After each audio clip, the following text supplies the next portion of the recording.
Akshay, how did you manage to go to Korea? Akshay मुझे भी masters करनी है कोरिया से, क्या करूँ? What course are you doing in South Korea? Sharma ji, Korea से पीएचडी कैसे हो पाएगी? एज अ रिसर्चर कोरिया आने का प्रोसेस क्या है अक्षय? आपके कोर्स की ओवरऑल फीस क्या है? भाई कितने पैसे लग रहे हैं? आखिर कौन देगा इन सब सवालों के जवाब? मैं दूंगा। तो ये सब वो सवाल हैं जो कि मुझसे डेली बेसिस पे बहुत ज़्यादा पूछे जाते हैं। तो मैंने सोचा मैं एक वीडियो बनाता हूँ जिसमें कि मैं आपको बताऊंगा अगर आप साइंस के स्टूडेंट हो और आपको एमएस या पीएचडी करनी है कोरिया से तो आप कैसे कर सकते हो। ये पूरा प्रोसेस मैं आपको 4 स्टेप्स में समझाऊंगा और 5वें स्टेप में आप होंगे कोरिया पीएचडी करने के लिए। और ये पूरा प्रोसेस फॉलो करने के बाद आप कोरिया आ सकते हो, वो भी बिल्कुल फ्री। तो चलो मेरे साथ कॉपी पेन उठाओ और चलो।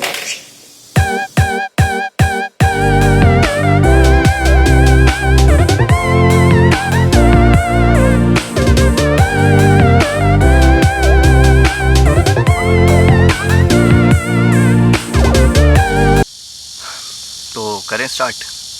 Before we get started, does anyone want to get out? तो पहला स्टेप जो है वो है आपका इंटरेस्ट, कि आपका इंटरेस्ट किस चीज़ में है। सबसे पहले आपको अपना इंटरेस्ट फाइंड आउट करना बहुत ज़रूरी है। अगर आप बिना इंटरेस्ट फाइंड आउट कर ऐसे ही ढूंढ लोगे कि भाई अगर कंप्यूटर साइंस में कौन सा प्रोफेसर पीएचडी कर रहा है और आप आके ऐसे कुछ भी करने लगोगे तो मे बी फ्यूचर में हो सकता है कि आपको उस काम में मज़ा ना आए। तो सबसे पहले आप जाके ढूंढो कि आपका इंटरेस्ट किस चीज़ में है। आप प्रॉपर जो भी चीज़ का आपका इंटरेस्ट है आप उसको लिखिए, एक प्रॉपर पेज पे आप इतनी लिस्ट बनाओ कि आपको इंटरेस्ट किस किस चीज़ में है और फिर उन पर्टिकुलर इंटरेस्ट के अंदर ही आप प्रोफेसर सर्च करोगे। और ये फर्स्ट स्टेप बहुत ज़रूरी है, इसको ऐसे ही हवा में मत लेना। कभी आप सोचो कि कुछ भी ले लेते हैं वहाँ जाके देख लेंगे, ऐसा गलती बिल्कुल मत करना। बहुत लोग ऐसी गलती करते हैं, तो आप मत करना। सबसे पहले अपना इंटरेस्ट सर्च करो, उसको लिखो और जब आप इतना कर लोगे तो आपको फर्स्ट स्टेप हो जाएगा कंप्लीट। तो फर्स्ट स्टेप कंप्लीट करने के बाद अब हम आते हैं सेकंड स्टेप पे, और सेकंड स्टेप है हमारा search for universities and professor.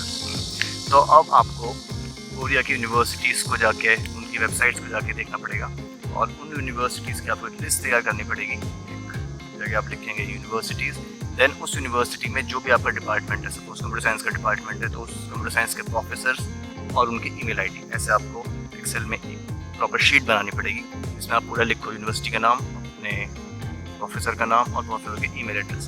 तो जब आप ऐसे जाके सर्च करोगे तो उसमें आपको देखना पड़ेगा कि आपका इंटरेस्ट का काम कौन सा प्रोफेसर कर रहा है। जब आप वो देख लोगे तो उन सब प्रोफेसर की आप लिस्ट तैयार कर लोगे, लिस्ट हो जाएगी आपके पास रेडी।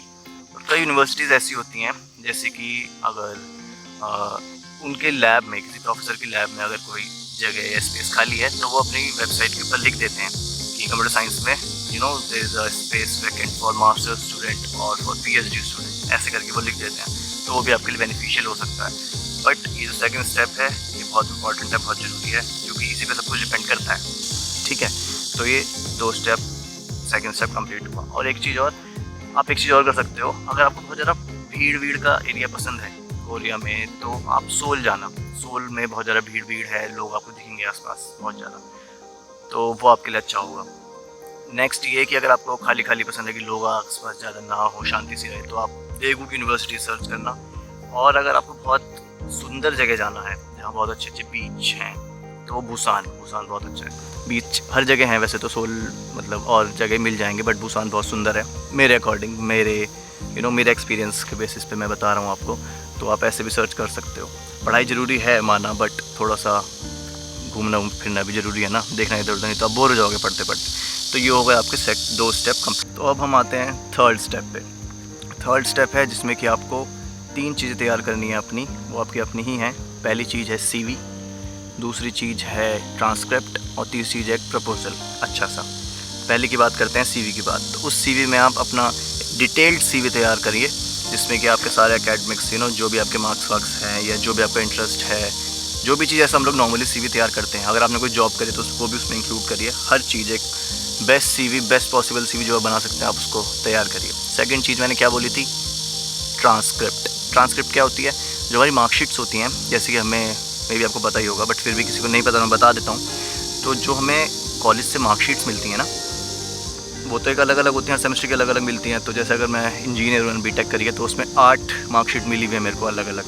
तो ट्रांसक्रिप्ट वो होती है कि जो कि वो उन 8 के 8 मार्क्स को सिर्फ एक पेज पे ला के दे देती है। वो आपको मिलेगी आपकी यूनिवर्सिटी से, और उसके लिए आपको अपनी यूनिवर्सिटी जो इंडिया में जहाँ से भी आपने करी है अपनी ग्रेजुएशन, वहाँ पे जाके बात करनी पड़ेगी, वहाँ से आपको मिलेगी ट्रांसक्रिप्ट। तो पहली चीज़ CV हो गया, दूसरी चीज़ ट्रांसक्रिप्ट हो गई, तीसरी है प्रपोजल। तो आपको एक प्रपोजल तैयार करना है गजब सा, जिसमें कि आपको लिखना है, अपने बारे में बताना है कि मेरा ये, कहाँ जा रहे हो, हाँ, अपने बारे में मतलब लिखना है कि मेरा नाम ये है और ऐसे ऐसे मैंने आपकी प्रोफाइल सर्च करी प्रोफेसर और मुझे बहुत अच्छी लगी, मेरा भी इंटरेस्ट यही है और इस इंटरेस्ट में मैंने ये काम किए हुए हैं, और जो भी आपको आता है वो सब भी आप लिख दो। और थोड़ी सी बड़ा चढ़ा के बात है कि अगर आपकी जॉब से मैं कर पाया मास्टर्स PhD तो मैं बहुत थैंकफुल हूँगा, ऐसे ऐसे ऐसे करके बस वो सब तो हम कर ही लेते हैं, वो सब चीज़ें आपको लिखनी पड़ेंगी। और हमारा 4th स्टेप जो है वो कुछ नहीं है, बहुत सिंपल है। 4th स्टेप में हमें क्या करना है, ये जो हमने 3 चीज़ें तैयार करी हैं, CV, ट्रांसक्रिप्ट एंड प्रपोजल, ये हमें 3 चीज़ जो भी हमने प्रोफेसर्स की लिस्ट बनाई थी उन सबको मेल करना है। बस यही 3 चीज़ जो हमने लिखी हैं ये हम हर प्रोफेसर को भेज देंगे। 1 2 3 जितने प्रोफेसर हैं, हमने 10 प्रोफेसर, 15 प्रोफेसर, 20 प्रोफेसर जो भी सेलेक्ट किए हैं अपने इंटरेस्ट के, मेन चीज़ इंटरेस्ट है, उसको मत भूलिएगा प्लीज़। अपने इंटरेस्ट के जो भी हमने चूज़ किए हैं उन सबको उठा के सबको मेल कर देना। बट ध्यान रखना प्रोफेसर का नाम चेंज कर देना, कभी पहले प्रोफेसर को मेल भेजो डियर प्रोफेसर अक्षय, और अगले का नाम है कुछ मनोज और उसको भी अक्षय डियर अक्षय लिख दो, तो ऐसा मत, गलती मत करना। तो ऐसे अपने हर प्रोफेसर को वो मेल आप भेज दो, ये आपके 4 स्टेप हो जाएंगे कंप्लीट।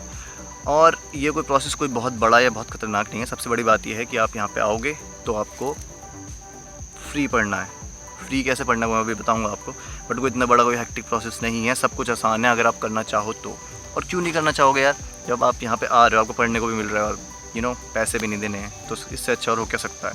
ये सब जो मैंने आपको प्रोसेस बताया ना 4, ये सेम प्रोसेस या सेम स्टेप्स मेरा एक फ्रेंड भी आजकल फॉलो कर रहा है। उसने कई प्रोफेसर्स को मेल किए हैं और उसके पास रिवर्ट भी आया एक का। मतलब ऐसा हुआ कि अभी जैसे कि जो सेशन स्टार्ट होगा नेक्स्ट, अभी सितंबर में हो जाएगा, उसके इतना टाइम नहीं है, तो अभी ऑब्वियसली कोई नहीं लेगा।